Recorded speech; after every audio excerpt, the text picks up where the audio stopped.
In today's video, I'm going to teach you how to turn off email notifications for shared files in Google Drive. It's a simple process that will help streamline your email inbox and free it from those extra alerts that might be cluttering your view. We all love staying connected and informed, but when it comes to emails, sometimes less is more. So, let's dive into the steps you'll need to take to make this change.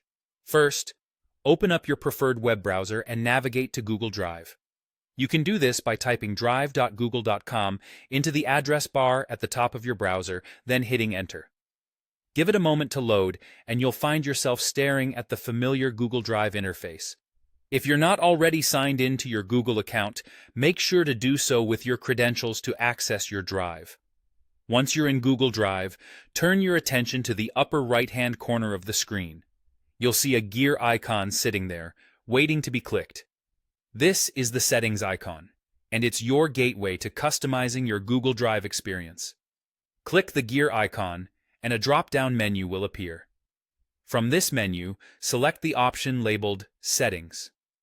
This will open up a new window or pane, depending on your browser, where you can adjust various settings for your Google Drive account.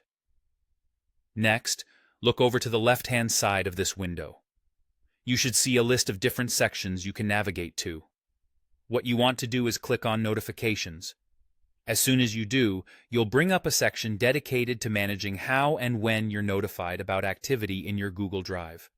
Here, under the Email Notification Settings section, you'll find several options related to the types of notifications you might currently be receiving. What we're interested in today is the option that deals with newly shared items. You'll see a checkbox next to the line that says, "Notify me about newly shared items." If it's checked, you're receiving those emails every time someone shares a file with you. To turn off these notifications, simply uncheck the box. After making this change, it's important not to forget the final step. Head down to the bottom of the pane and find the Done button. Clicking this will save your changes, ensuring that your preferences are updated and active. And that's it. You've successfully turned off email notifications for shared files in Google Drive. These steps will help keep your inbox clean and focused on the emails that matter most to you. Thanks for watching this tutorial, and I hope it makes your experience using Google Drive even more enjoyable. If you found this helpful, don't forget to like and subscribe for more tips and tricks on managing your digital life.